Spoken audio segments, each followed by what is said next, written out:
Bonjour et bienvenue dans cette nouvelle analyse d'une chanson de BTS. On inaugure le premier album de BTS, Dark and Wild, sorti en 2014, avec l'analyse de la chanson d'introduction What I Am to You, qui est un rap écrit par RM et produit par P-Dog, un des producteurs qui accompagnent BTS tout au long de leur discographie.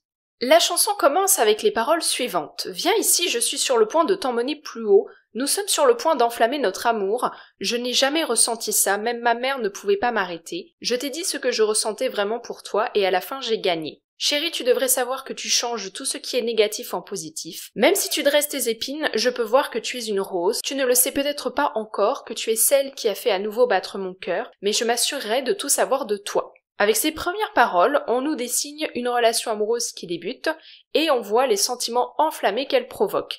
RM exprime ici toute sa passion pour sa petite amie avec des phrases comme « Nous sommes sur le point d'enflammer notre amour »,« Je n'ai jamais ressenti ça »,« Même ma mère ne pouvait m'arrêter », « Tu es celle qui fait battre à nouveau mon cœur ». On est vraiment dans la description d'un premier amour adolescent et de toute la passion qui l'accompagne. Une des phrases nous décrit même une scène où RM confie ses sentiments à la jeune fille et où celle-ci accepte de se mettre en couple avec lui. Je t'ai dit ce que je ressentais vraiment pour toi et à la fin j'ai gagné. En plus du côté enflammé, des sentiments qu'il éprouve, on voit que cette relation a un réel impact chez RM avec la phrase « Tu changes tout ce qui est négatif en positif ». Celui-ci manifeste son engagement envers la jeune femme et leur relation avec la phrase « Je m'assurerai de tout savoir de toi ». À travers ces paroles, on voit donc qu'il a la volonté d'être un petit ami attentif. Je veux être ton oppa, différent de ces nuls, je veux ton affirmation. Même si ça peut sonner comme une réplique d'un film, je suis comme le sixième sens. Je serai différent, je vais te manquer. Je vais t'embrasser tout le temps, chérie. Même si j'essaye de détourner mes yeux de toi,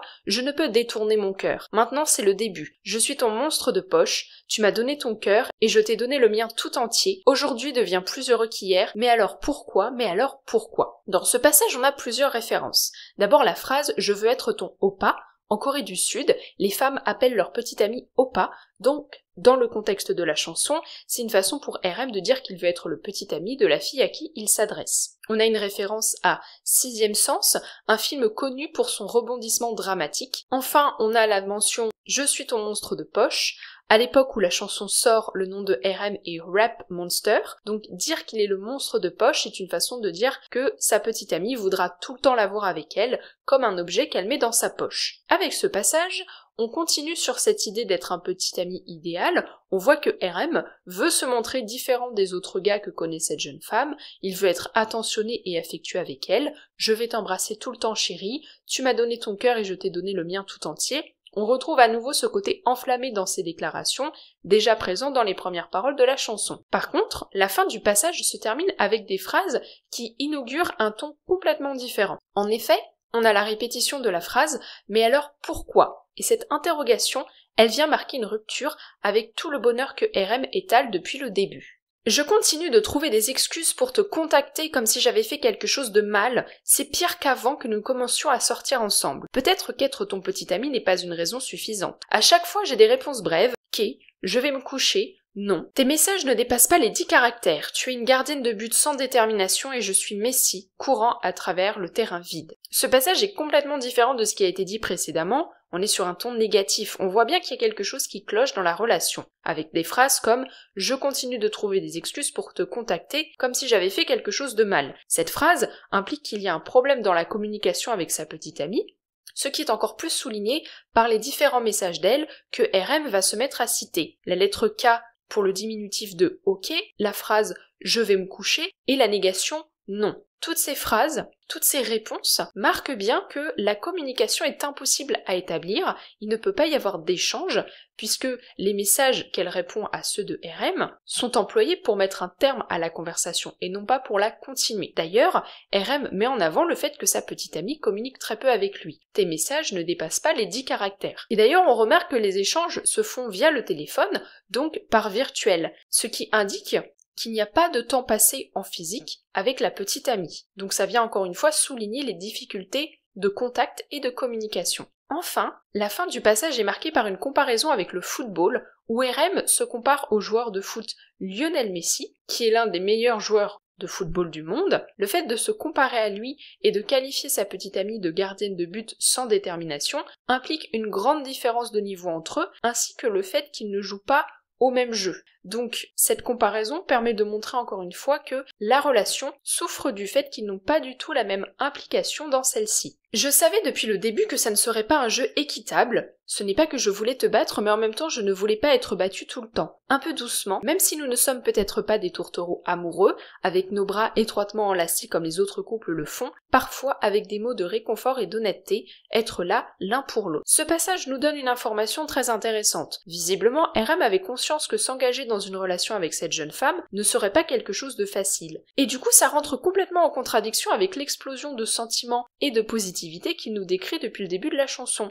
On commence à se dire qu'il s'est embarqué dans une relation qui ne pouvait pas fonctionner, d'autant plus qu'il compare son couple avec les autres couples avec la phrase « Même si nous ne sommes peut-être pas des tourtereaux amoureux avec nos bras étroitement entrelacés comme les autres couples », et cette comparaison elle souligne à nouveau le problème qu'il y a avec sa propre relation. Plus il nous dépeint l'attitude de la jeune femme et la relation dans laquelle il se trouve avec elle, plus ça ne ressemble pas à une relation de couple. Je peux comprendre que tu sois sèche et sombre, parce que je me tiens toujours sous toi. Je te tiens comme un cheval en bois, je ne peux rien faire, mon sourire gêné est devenu une habitude. Ce passage nous développe encore plus l'attitude de la jeune femme, une attitude extrêmement négative envers RM. Sèche et sombre sont les adjectifs employés pour la décrire. On est donc très loin de la description d'une femme amoureuse. RM non plus ne se comporte pas comme un jeune homme amoureux, mon sourire gêné est devenu une habitude. On n'est donc pas du tout dans la description de quelqu'un en couple. Tu dis encore que tu n'aimes pas ça, mais tu ne dis pas aussi que tu détestes ça. Est-ce que je te devance? Je ne ferai rien que tu ne veuilles pas. Mon amour a sens unique avec une amoureuse, je veux un amour sans calcul, s'il te plaît, serre-moi dans tes bras. C'est comme un bras de fer sans adversaire. Que dis-tu? Ah chérie, ne joue pas.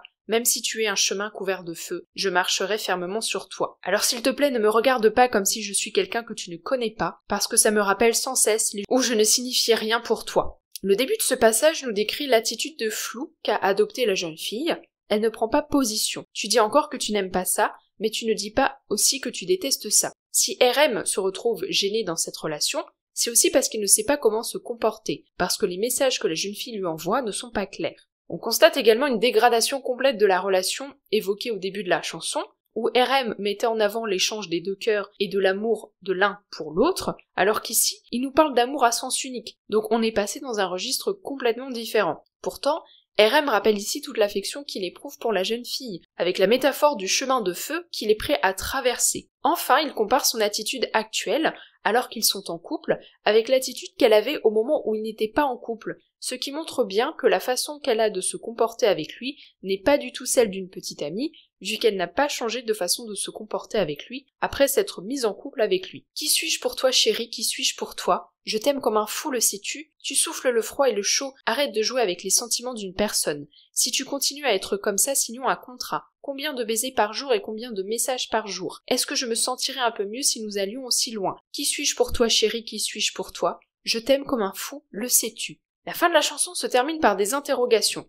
On voit que la certitude de l'amour que RM avait au début de la chanson a complètement disparu. La phrase « Qui suis-je pour toi ?» résume complètement la situation. On n'arrive pas à savoir si RM est dans une relation de couple ou pas, et ce qui est intéressant c'est que l'auditeur est aussi perdu que RM, parce que RM a vraiment rapporté beaucoup d'informations concernant le comportement de la jeune fille, et la façon dont leur relation fonctionne. Ainsi, à la fin de la chanson, on ne sait pas non plus si cette jeune femme considère qu'ils sont en couple ou pas. On voit que RM est tellement désespéré par la situation qu'il va même jusqu'à proposer un contrat afin d'avoir une ligne directrice claire quant au comportement à adopter, ce qui souligne encore une fois le dysfonctionnement de la relation et de la communication. La seule chose que celui-ci peut faire en désespoir de cause est de rappeler à sa petite amie tout l'amour qu'il éprouve pour elle, avec la dernière phrase de la chanson « Je t'aime comme un fou, le sais-tu ». En conclusion, RM nous décrit ici un amour adolescent avec toute la passion et la désillusion que celui-ci amène. Ce qu'il nous raconte à travers la chanson est autobiographique. Il a dit dans une interview il y a plusieurs années de cela qu'il avait eu une petite amie au lycée et qu'à partir du moment où il avait décidé de se mettre en couple avec la jeune femme,